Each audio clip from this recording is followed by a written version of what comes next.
Hello and welcome to Unexplained English. Today we're reading the story The Perron Family Haunting. But first, conjuring, a noun and a verb. Calling upon or the calling upon of an entity. Also, making something appear or to make something happen. Did you see the 2013 film The Conjuring? If so, you may be familiar with the Perron family haunting. This is a story about a family from Harrisville, Rhode Island. This story is especially important to me because I grew up in Rhode Island, the smallest state in the U.S. This family was, allegedly, terrorized by an evil spirit. The story has been sensationalized due to the media coverage gained through Ed and Lorraine Warren, famous paranormal investigators, as well as the film series. One thing is sure, though, it is quite a chilling story. The house, called the Old Arnold Estate, had been built in 1736 and sat on 200 acres of land. Two of its previous inhabitants had been Bathsheba Sherman and her husband Judson Sherman. According to local legend, Bathsheba was charged with murdering their first child. The infant had been found with its head impaled by a sharp object. Townsfolk whispered that the murder had been a sacrifice to Satan.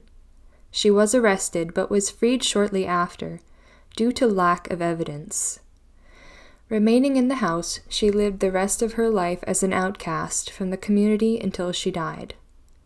Evidently, she hanged herself from a tree behind the house. It's said that, in death, her body had mysteriously turned to stone.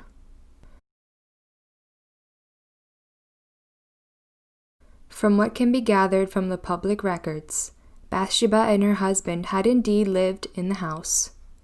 She had also been involved in the death of her neighbor's infant child who had been left in her care, though there is no record of a trial ever taking place.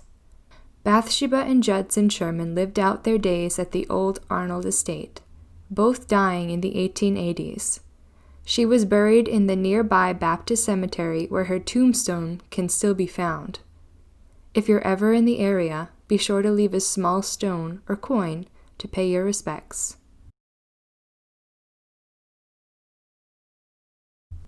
In the winter of 1970, the Perron family had decided it was time for a quiet life in the countryside. Roger and Carolyn, along with their 5 daughters, moved into the large 10-bedroom house in Harrisville, Rhode Island. As the family adjusted, it quickly became clear to Carolyn that she was not welcome in the house. Carolyn claimed that she was being attacked by an unseen entity. These attacks started out small. Carolyn felt tiny pinches on her skin or was slapped by an unseen hand. Bathsheba began to throw various objects at her whenever Carolyn wasn't looking, but things grew steadily worse. One day, Carolyn was lying on the couch when a sharp pain shot up her leg. She examined herself and found a puncture wound on her calf that had already begun to bleed. The wound looked as though it had been made by a sewing needle. When these attacks failed to make Carolyn leave the house, Bathsheba instead sought to possess her.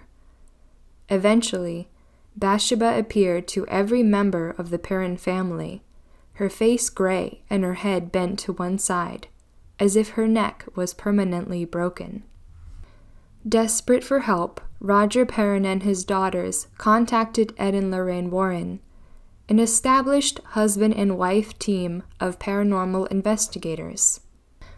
The Warrens and the Perrons watched in horror as Carolyn spoke to them in a foreign voice and was thrown about the room like a rag doll. The Warrens agreed to help and set out to cleanse the house of all evil. The Conjuring movie, which is based on the Perron family's experiences in the house, has a happy ending where Ed and Lorraine successfully banish Bathsheba and send her back to hell. Unfortunately, that was not how things went down in real life. Ed and Lorraine's attempts to cleanse the house only seemed to make the spirits within more active. Fearing for his family's safety, Roger demanded they leave the house. The Perrons wanted nothing more than to move out of Arnold Estate, but they could not, due to financial strife. For 10 long years, they endured the multitude of spirits in the house until they were financially able to move in 1980. Today, paranormal enthusiasts and fans of the Conjuring movie are politely asked to respect the current owner's privacy and keep away from the property. Perhaps they are worried they'll awaken the spirits once more. Many people like to drive by the infamous Conjuring house. So many that, in fact, the new owners are offering a night in their house for $125 per person. This buys you the ability to walk around the house and surrounding property from 6 p.m. to 8 a.m.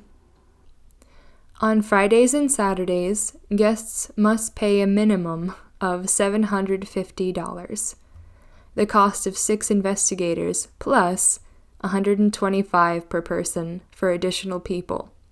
Milford News. Sorry, but that's a bit too pricey for me. I'm all set. In addition to this, the new owners claim that they haven't experienced any paranormal happenings at all. Maybe it was all a hoax, or maybe it was the Perron family that was haunted. Or maybe, just maybe, Bathsheba Sherman is finally at peace. Thank you for listening to the story. We're now entering the vocabulary section of this podcast. Adverbs from the story. Allegedly. Not proven to be true yet. Evidently. Obviously. Mysteriously. With mystery. Steadily. Gradually. Eventually. Finally, or in the end. Successfully. With success. Politely. With politeness or consideration. Terrorized. Made to feel terror or scared. Impaled. Injured or killed with an object thrust through the body. Townsfolk. The local people of a town. Outcast. Someone who doesn't fit in, or an unpopular or strange person who is not like other people. Involved. To take part in something. Adjusted. To get used to or to be more comfortable with change. Slapped. Hit with the palm side of a hand. Calf. The muscle on one's leg beneath the knee. Established. In the context of this story, it means well known or respected. Endured. To have suffered and survived a difficult experience. Multitude. A large number of things. Phrases from the story. Sensationalized due to the media coverage. The story told in news stories isn't entirely true. Some parts are fake to sound more interesting. Paranormal investigators. Those who research paranormal happenings. Previous inhabitants. Those who lived in the home before. According to local legend. Based on local stories. To be charged with something. To be accused of doing a crime. Lack of evidence. Not enough proof. Unseen entity. An entity that might make noise or move objects but cannot be seen. To start out small. To begin without much. From what can be gathered from. Based on what is already known. To be left in one's care. One is responsible for something or someone. No record of a trial ever taking place. There is no proof of a trial happening. Lived out their days. They lived there until they died. Pay your respects. To show respect for the dead. Tiny pinches. Small pinches on the skin with 2 fingers. Grew steadily worse. Became worse at a gradual pace. To have a sharp pain shoot up one's body. A painful feeling throughout one's body. Puncture wound. An injury that cuts through the skin. To seek to do something. To want or to desire to do something. To be thrown about the room like a rag doll. To be thrown around with force. To set out to do something. To decide to do something. Happy ending. A positive ending to a story. Successfully banish. To be successful in getting rid of something. Not how things went down. That's not what happened. Spirits within. Spirits inside the house or building. Financial strife.